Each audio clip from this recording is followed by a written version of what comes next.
All right, we're back on Young Turks, and we're still talking about the George Zimmerman case. I've got my whole panel with me here. Now we're going to turn to the prosecutors and their reaction. Anna Kasparian has more on that. Yes, well, the 4 prosecutors went on ABC News to share their side of the story. All of them were very clear about the fact that they respect the jurors and the decision that they made in this case. However, they want to share their side of the story and certain elements of the case that they unfortunately couldn't bring up because they didn't have enough evidence to back it up. So first, let's go to one prosecutor who talks about how George Zimmerman refused to testify.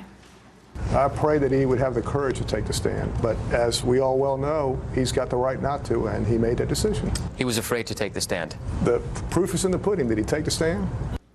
So Rionda is basically saying that Zimmerman was a coward for not wanting to take the stand, but it's also important to mention that according to defense attorneys, he did want to take the stand, but the defense thought that that would be a bad idea. Oh, well, okay. I wonder why. Yeah. Well, in other words, our guy's guilty, so we thought it wouldn't make sense to take the stand because then you'd find out that he was guilty. No, defense, you don't get to say that. It's okay, you won. Shut up already, right? So, but you don't get to come back around and say, oh, it would have been great if he took the stand. Well, then you had a perfect opportunity. You had a whole goddamn trial. You should have put him on the goddamn stand. Right? And look, and to be fair, the prosecutors didn't have to bother calling him a coward. The defense already did that. That's well established. Yes. No, because even if you're a Zimmerman fan, you're like the biggest Zimmerman guy, you paint the Z on your head, whatever you do, right?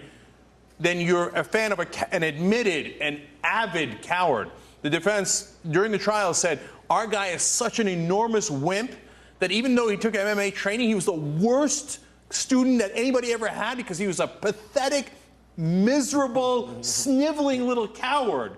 And that's why he couldn't possibly do anything to Trayvon. The minute he had a conflict, he would wilt because he was the world's largest, you know what, right? Now, Jake, that was the case. That was the defense case, not the prosecution case. Yeah. Now, Jake is paraphrasing a little bit, but he was referred to as soft by his MMA trainer. He said he got the worst rating that he's ever given anyone he's ever trained, and the defense actively went on to make a case about how he couldn't possibly ever win in a fight, that he was the world's weakest man, okay? Yeah.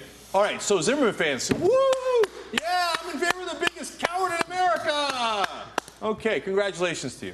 By the way, I keep talking about the Zimmerman fans, and I'm mad, as you can tell, right? I don't think we should go to a federal case. That's a different matter. And I'm not mad at the jury, okay? But these guys, they're all online today. They're all over Fox News. There's all these conservatives. But oh, yeah, finally, we got him. Who the hell did you get? And Robert Zimmerman, we don't have the tape of it here, but you guys saw, he went on CNN, his brother, Robert Zimmerman Jr., he says, oh, well, I heard Trayvon was thinking of getting a gun. You know who had a gun? Was your brother who shot Trayvon dead. So if it means that if you're thinking about getting a gun means you're a really bad guy, then your brother is the most evil son of a bitch on the planet. Yeah. I mean, what a weird argument to make. And all Zimmerman loyalists, shut up. You won. He's not in jail. Celebrate in private. Pop your champagne in private. But don't rub it in the face of the Martin family, whose 17-year-old son is dead. Yeah. Well, a really difficult part of this story to swallow is the fact that George Zimmerman will be getting his gun back, and the prosecution did comment on that on ABC. Let's watch. You better be careful. It better be the right circumstances. The law allows an awful lot of people to carry guns. That doesn't mean they all should. So I'm surprised that he's getting his gun back, but I guess if he's found not guilty, that's just the way things go. He gets. The way it should work. I mean, again, I don't agree with it either, but I also agree he should have been convicted. So I mean, I couldn't have seen, if he wouldn't have gotten his gun back, I would have actually seen that as curious. You acquit him, but he doesn't get his gun back. I mean, I thought everything was okay. Yeah. At least this is consistent with the bad decision. So let me go to Vincent Sutherland here. He's with the NAACP Legal Defense Fund. He's been good enough to join us today on our panel. Vincent, shouldn't we be telling all African males in the country, sad day, the NRA is won, let's all grab our guns? Because if you don't have a gun, I mean, apparently juries, especially in Florida, are going to say, I don't know, man, you're so dangerous as a black man that even if you don't have a gun, if somebody shoots you dead, we're going to call it self-defense. So shouldn't we arm every black man in the country? I don't think that's the answer. Violence is never going to be the answer, and arming people is never going to be the answer. I think what we do need to tell not only African-American men who already know this and are already aware of this just from their experiences growing up in this country, but to the rest of America, to those folks on the right, to the folks on Fox News, we owe a duty to Trayvon Martin's family, to him, to all of the countless others who have died in vain, to really examine, explore, and hold up the pernicious influence of race on the administration of criminal justice in this country. The fact of the matter is, Trayvon Martin was profiled. He was presumed guilty. He was presumed to be a criminal because of his race. And race is at the center point of this case. And the fact that people want to continue to deny that, continue to ignore race as an issue in this case, is absolutely ludicrous. And what we owe to all people, and what we should be telling people, is talking about how race shapes perceptions, shapes views, shapes beliefs about who commits crime in this country, and who has the right to stand their own ground, who has the right to live, who has the right to be walking through their neighborhood innocently on their way home from the store with a bag of Skittles and a can of soda. Race shaped the perceptions in this case, and it really shaped the outcome in this case, and it left Trayvon Martin dead. Yeah. All right. Now, as we continue to discuss, I want to go to another element here because this video is very interesting. It's apparently a case that the prosecution believed but did not present because they couldn't prove it in court. But this was their actual belief about what happened that night. Let's watch. Nobody just gets a gun out and shoots. Even trained police officers, when they're on the ground with a suspect on top of them, they can't get their guns out that quickly. I think there was a struggle. At some point, Trayvon became aware of the gun and was backing up, and George Zimmerman shot him. So, again, those are things we, of course, can't know for sure. But, Tommy, you've been following the case. What argument that the prosecution didn't make that I was always surprised by is, if Trayvon was really on top of Zimmerman, and this is what I've been saying from not day one, but fairly early on, and he shot him like this, wouldn't there be blood all over Zimmerman? I mean, it defies the laws of gravity that blood wouldn't pour onto Zimmerman. Yeah, this is the problem. The prosecution poked plenty of holes in George. None of what George Zimmerman said made sense or was consistent with the evidence, but they didn't present their own theory of the case, and that was a problem.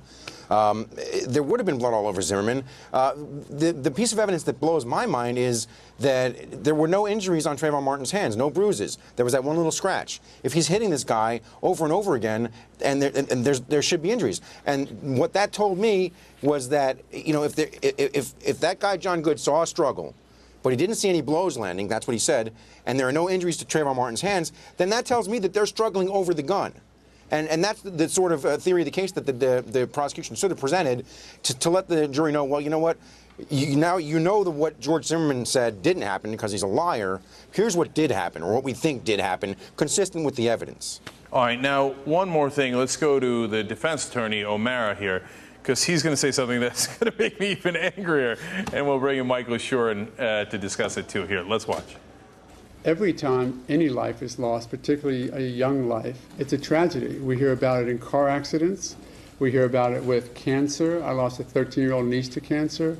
We hear about it constantly, and it's always a tragedy. But I'm not going to shy away from the fact that I think that the evidence supported that George Zimmerman did nothing wrong and that he was battered and beaten by a 17-year-old who, for whatever reason, and we won't know, thought that he had to lash out and attack violently. So, Michael, this is part of what's driving me crazy today. As the conservatives all over, media and online keep saying Trayvon attacked Zimmerman mercilessly for no reason. But how can you say for no reason if the guy's chasing you, whether you know he has a gun or not? It's indisputable that Zimmerman was chasing him initially. Yeah. He got out of a car to chase him. He left his car to chase him. And they all talk about how we should presume the innocence of George Zimmerman. Presume the innocence. Yes, that is one of the tenets of our society.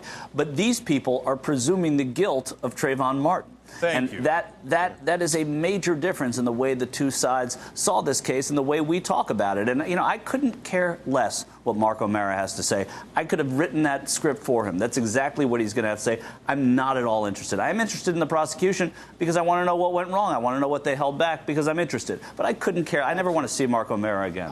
I'm not interested much in what the prosecution has to say. I hear you, Michael. I mean, it's interesting. I'd like to know where the thought process was. But this is where I think in the conversation and the discussion continuing after this case, there's people actually out there, and we're talking about it. There's people in the streets. There's people actually trying to change things. Our society needs to change. Our society generally has a fear for black people. Black people in our society generally have a fear of black people. And so when I hear, oh, well, George Zimmerman, he's Latino, right? When you talk about these minorities, Latinos have a fear of black people. It doesn't matter what race you are. We have a fear of black people in this country. So when you're on the jury, when you're prosecuting, when you're defending, when you see a kid walking down the street, I don't care if he has a hoodie on, if he has tight jeans on, he's still black. That's what our society sees right now. So I'm sorry, I'm bringing this back to also with the potential federal case. We need to have a serious conversation about our society, because I don't think it will do much, because our society is still going to have something to do with deciding whether or not it's a civil rights problem, because we're still mad that there's civil rights for certain people in this country. When we have gay rights and they go into certain states, we need a federal thing to change that, because it's exactly what's wrong with our society. People in certain horrible laws in certain states, stand your ground, Florida, is a problem in this country. We need to change it. Something higher up needs to change it. I don't think it's going to work, which is why I'm a little bit on your side as far as the federal case. I don't think it's going to work because our society is still backwards. It's still backwards. It's angry that anything has happened already for a certain segment of our society.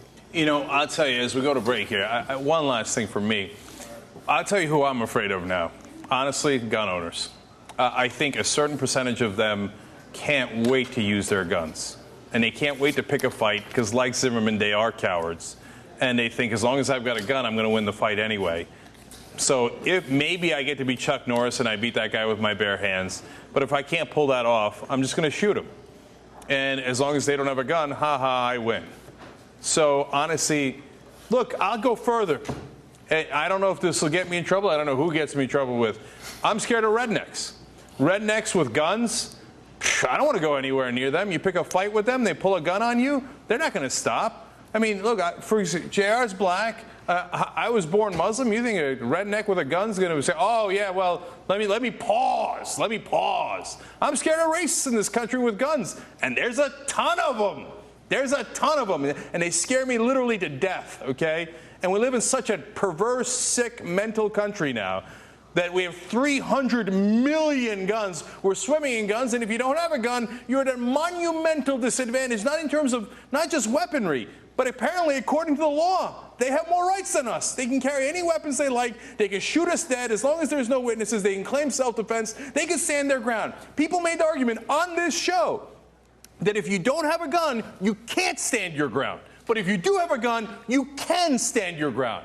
That doesn't make any sense at all. But the whole thing's been perversely put on its head so that now gun owners have special rights where they could pursue you, they can attack you, they can kill you, and there's nothing you can do about it. All right, I guess I got to get a goddamn RPG, right?